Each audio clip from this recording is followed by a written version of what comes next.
नमस्कार दोस्तों, job centre में आपका स्वागत है। रेलवे से संबंधित जानकारी आपको इस चैनल में मिलती रहती है। चैनल को लाइक करें, शेयर करें, सब्सक्राइब करें और अभी जुड़े हमारे चैनल से। तो हम बात करते हैं, जैसे कि आपको पता ही है कि एग्जाम आ चुका है। एएलपी का 25 तारीख से एग्जाम है। सिटी इंटीमेशन सबके आ चुके हैं। जिसने चेक नहीं किया अभी जाके चेक करें और हमारी प्रीवियस वीडियो को देखें, जिसमें बताया गया है कि कैसे कैसे आप उसको डाउनलोड कर सकते हैं। तो बात करते हैं कि मन में कुछ प्रश्न आ रहे हैं और जिनका जवाब देना बहुत ज़्यादा ज़रूरी है अपने मन को, क्योंकि मन अगर डाउटफुल रहेगा तो आप एग्ज़ाम में ना भाग ले पाएंगे और ना फिर एग्ज़ाम अच्छे से दे पाएंगे। तो सबसे पहला प्रश्न तो यही है कि सेंटर बहुत दूर है, क्या पेपर देने जाऊँ? तो बिल्कुल ये मन में आ ही रहा है, क्योंकि जो बच्चे हैं, अयोध्या के बच्चे का सेंटर डाल दिया है कानपुर, और उससे भी ज़्यादा दूर मेरठ में डाल दिया है, या फिर जो है उठा के आगरा डाल दिया है। तो ये लगभग लगभग 8-9 घंटे की जर्नी है, और 8-9 घंटे ठंड के टाइम में जाना बहुत ही ज़्यादा मुश्किल होता है। गर्मी की बात अलग होती है, लेकिन ठंड में बहुत ही ज़्यादा मुश्किल हो जाता है। अगर स्पेशल ट्रेन चलाई गई तो बात अलग है, नहीं तो बहुत ही ज़्यादा दिक्कत होने वाली है बच्चों को, क्योंकि 9-10 दिन पहले टिकट तो मिलती नहीं है। आपको पता है कि भारतीय रेल की स्थिति क्या है। तो इस वजह मन में प्रश्न आना संभावित है कि जो है सेंटर दूर है, क्या पेपर देने जाऊँ? मन में मेरी तैयारी है या नहीं है? क्या मैं पास हो पाऊंगा या नहीं? तो जो है ये प्रश्न तो मन में आने ही है। तो इसके निवारण में कुछ नहीं किया जा सकता। देखिए, थोड़ा सा संघर्ष तो करना ही पड़ेगा आपको। नौकरी पानी है तो नौकरी पाने में ही संघर्ष करना पड़ता है। नौकरी मिलने के बाद तो कोई संघर्ष नहीं होता, आराम से ज़िंदगी कटती रहती है। तो अगर आपके मन में ये डाउट है कि क्या पेपर देने जाऊँ, तो पेपर देने आप जाएँ। ना जाऊँ ये तो प्रश्न ही नहीं उठता है। आपने फॉर्म भरा है पेपर के लिए, तो आपको भी पता है कि अगर जो है फॉर्म भरा है तो पेपर देने के लिए नहीं भरा है, तो अब जो है मन में शंका आने का कोई सवाल ही पैदा नहीं होता है। तो इसलिए आप पेपर देने जाएँ। दूर है, तकलीफ होगी, लेकिन जो है अगर आप सफल होते हैं तो वो तकलीफ आपको ज़ीरो के वैल्यू में दिखेगी। और दूसरा प्रश्न है, क्या एलपी एग्ज़ाम में पास हो पाऊँगा? तो ये प्रश्न बहुत ही बच्चों के दिमाग में होगा, लेकिन वही बात है कि अगर आपने तैयारी करी है तो ये प्रश्न आपके मन में आएगा ही नहीं। लेकिन अगर आपने तैयारी नहीं करी है तो ये मन में आएगा ही आएगा कि मैं जाऊँ या नहीं जाऊँ देने। तो जो है ये आपकी तैयारी पे डिपेंड करता है कि अगर आपको लगता है कि मैं 50% मार्क्स भी ले आऊँगा ईज़िली, तो आप ज़रूर पेपर देने जाएँ, क्योंकि 50% मार्क्स से ज़्यादा इसकी कट ऑफ जाएगी नहीं। आप घबराइए नहीं। अगर आपने 40 क्वेश्चन कर दिए तो आपको कोई रोक नहीं सकता सीबीटी 2 में जाने के लिए। ये मेरी वीडियो सेव करके रख लीजिए आप, काम आएगी आपके। तो तीसरा प्रश्न है कि आखिरी दिनों में क्या पढूँ? ये बहुत ही ज़्यादा इम्पोर्टेंट क्वेश्चन है, क्योंकि गिने-चुने 5 दिन और ये 3 दिन, 8 दिन, यानी 1 हफ्ता बचा हुआ है। 1 हफ्ते में हम क्या पढ़ें? तो 1 हफ्ते में आप कुछ नया ना पढ़ें। जो भी आपने पढ़ा है उसको पूरी तरह रिवीजन करें, और ज़्यादा से ज़्यादा ऐसे रिवीजन करें कि जिसमें आपको प्रीवियस ईयर क्वेश्चंस करने को मौका मिले, और उसको आप जो है एक तरीके से डिवाइड कर सकते हैं कि मैं किस तरीके से पढूँ। तो आप ऐसा कर सकते हैं कि जो है रात के टाइम, यानी रात को, नाइट में आप लगभग 100 से 150 क्वेश्चन मिक्स रीजनिंग करें। इससे क्या होगा कि आपकी रीजनिंग जो है एक स्कोरिंग सब्जेक्ट है, और आपको बहुत ही ज़्यादा नंबर देने में रेलवे में स्पेशली बहुत ही ज़्यादा हेल्प करती है। तो 100 से 150 क्वेश्चन लगभग लगभग आपके 2 से ढाई घंटे में हो जाएंगे। तो 2 ढाई घंटे का काम है आपको। 2 ढाई घंटे में अगर आपके 25 से 30 नंबर बन रहे हैं तो बहुत ही अच्छी बात है। तो आप जो है रात के टाइम कम से कम 2 से ढाई घंटे, यानी कि 100 से 150 प्रश्न जो है वो रीजनिंग की प्रैक्टिस करें, वो भी पुराने पेपर में से देख के। यानी कि जो है कई बुकें आती हैं, आप उसको ले जाके उसमें जो भी है मिक्स क्वेश्चंस वो करें। मिक्स क्वेश्चन चैप्टर वाइज करने का टाइम नहीं है, मिक्स क्वेश्चन। उसके बाद अगर हम बात करें मॉर्निंग में, तो मॉर्निंग में जो है आप उसको मैथ को लेके बैठ जाइए, और मैथ में भी आपको प्रीवियस ईयर क्वेश्चंस करने हैं, नए कुछ नहीं करने। अब आप अपनी सारी किताबें बंद कर दीजिए, नया कुछ नहीं करें, क्योंकि नया करने का टाइम है नहीं। और आपको मिक्स चाहिए, यानी कि आपको जो है एग्ज़ाम के हिसाब से प्रिपरेशन करनी है।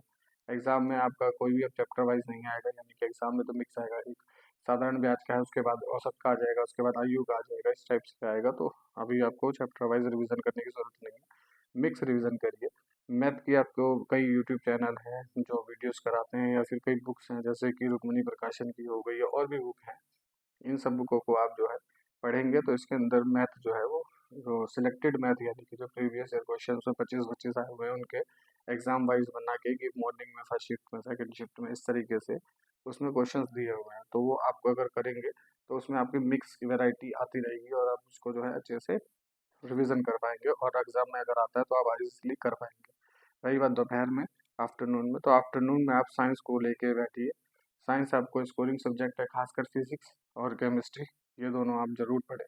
क्योंकि अधिकतर देखा गया है कि जो बायोलॉजी, या फिर जैसे जीव विज्ञान कह लो, या बायोलॉजी कह लो, या लाइफ साइंस कह लो, वो अब प्रश्न धीरे-धीरे कम होते जा रहे हैं और उनकी जगह पे पेपर को हार्ड करने के लिए, लेवल को बढ़ाने के लिए फिज़िक्स और केमिस्ट्री को डाला जा रहा है। तो फिज़िक्स और केमिस्ट्री आपको करनी पड़ेगी। फिज़िक्स और केमिस्ट्री करने का फ़ायदा ये रहेगा कि आपको इसके बाद जो मेन पेपर आएगा ईएलपी का उसमें काम आएगा, टेक्नीशियन में काम आएगा और जो है इसमें तो काम आएगा ही आएगा।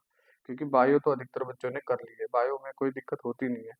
क्योंकि बायो बच्चा तो शुरू से ही तैयारी कर रहा है तो बायो उसने कर रखी है, तो इसीलिए आप जो है बायो को थोड़ा सा वो करें और फिजिक्स और केमिस्ट्री के इंपॉर्टेंट जो प्रीवियस ईयर क्वेश्चन है वो रिवीजन करने की कोशिश करें। और इन्हीं सब में आप जीके को बिल्कुल ना भूलें, क्योंकि जीके एक स्कोरिंग सब्जेक्ट है और अगर आ गया तो 10 नंबर फ्री के दिखे जाएगा 2 मिनट में, लेकिन नहीं आया तो फिर कुछ नहीं। लेकिन हाँ, ये भी होता है कि उसके लिए बहुत सारी बुकें पढ़नी पड़ती है, तो आपके पास इतना टाइम तो है नहीं।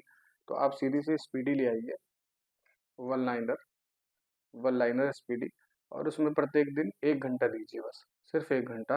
अब वो आपको एडजस्ट करना है मॉर्निंग, आफ्टरनून और नाइट के बीच में। आपको शाम के टाइम आप फ्री होते हैं तो शाम के टाइम आप जो है जो शाम के टाइम 1 घंटा चाय पीते पीते आप उसको दे सकते हैं, कोई दिक्कत वाली बात नहीं है।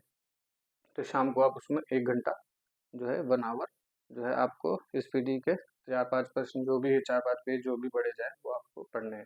क्योंकि वो आपको जो है 2 से 3 मार्क्स भी देगा तो बहुत अच्छे हैं, ऐसी कोई दिक्कत नहीं है और इजीली हो जाएगा। आखिरी जो सेकंड लास्ट क्वेश्चन जो है वो कंपटीशन बहुत हाई है, बिल्कुल। कंपटीशन तो हाई रहता ही है हमेशा रेलवे में, लेकिन इस बार फिर भी उतना हाई नहीं है। क्योंकि जो है अगर 100 बच्चे पेपर देने जा रहे हैं तो 100 में से ये सब प्रश्नों को जब उनके दिमाग में घूमेंगे तो लगभग 40% अटेंडेंस वैसे ही कम हो जाती है।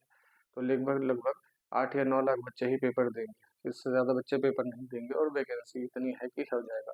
लास्ट ईयर जो है लोको पायलट की वैकेंसी ज़्यादा थी, लेकिन फिर भी उसमें 38-38 नंबरों पे सिलेक्शन हो गया था। लेकिन उसमें मेन ये था कि पार्ट बी का रोल जो वो है उसमें बहुत खतरनाक था। तो अभी भी पार्ट बी है, कोई डिफरेंस नहीं है। तो जो पिछली बार 38 में हो गया था तो अब भी तो होगा।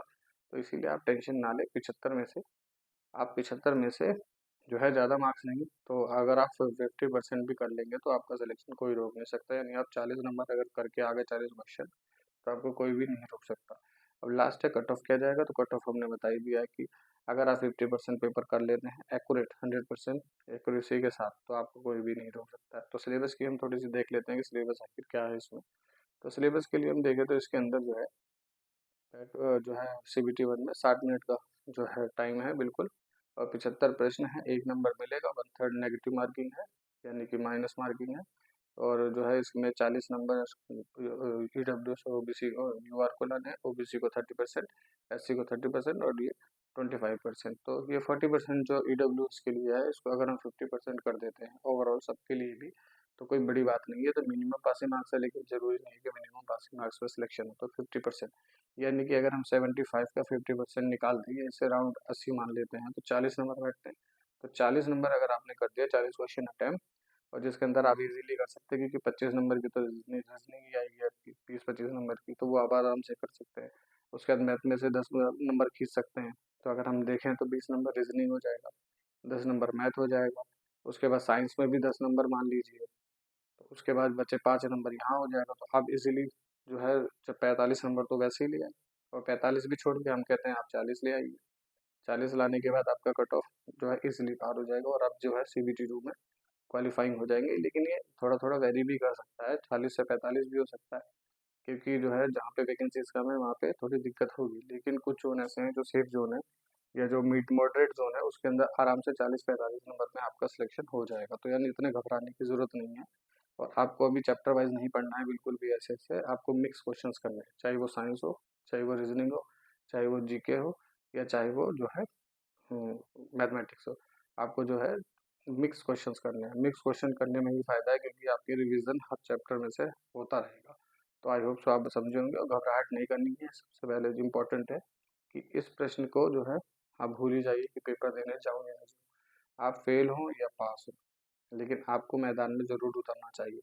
आप कुछ सीख के आएंगे वहाँ से, ताकि आपको नेक्स्ट जो आएगी टेक्नीशियन की वैकेंसी उसमें आपकी हेल्प हो सके। तो इसीलिए आप पेपर देने ज़रूर जाएं। पास या फेल जो है अगर आप जा सकते हैं तो, अगर आपको बहुत ही दूर सेंटर पड़ गया है और आप नहीं जा सकते तो उसमें क्या कर सकते हैं। लेकिन अगर आप सेंटर जा सकते हैं, 7-8 घंटे का रास्ता है, थोड़ी तकलीफ होगी, लेकिन थोड़ी तकलीफ उठाएंगे तभी आपको सफलता जब मिलेगी तो उसका स्वाद ही अलग होगा। तो आई होप सो आप मेरी बात समझे होंगे, और आगामी पेपर के लिए आपको बेस्ट ऑफ लक। अच्छे से तैयारी करिए, जितने भी दिन पड़े हैं नया कुछ ना पढ़िए, जो भी आपने पुराना पढ़ा है उसी को रिवीजन करिए, चाहे वो थोड़ा ही हो। और पेपर में एक्यूरेसी जरूर मेंटेन करिए। 40 नंबर तक अगर बिल्कुल करेक्ट होते हैं तो आप उसको छोड़ सकते हैं, कोई दिक्कत नहीं है। आपका सिलेक्शन होने के बहुत ही ज़्यादा चांसेस हैं, 90+ चांसेस हैं। तो आई होप सो आप समझे होंगे, और चैनल पे नए हैं तो प्लीज़ चैनल को लाइक करें, शेयर करें, सब्सक्राइब करें। थैंक यू, धन्यवाद।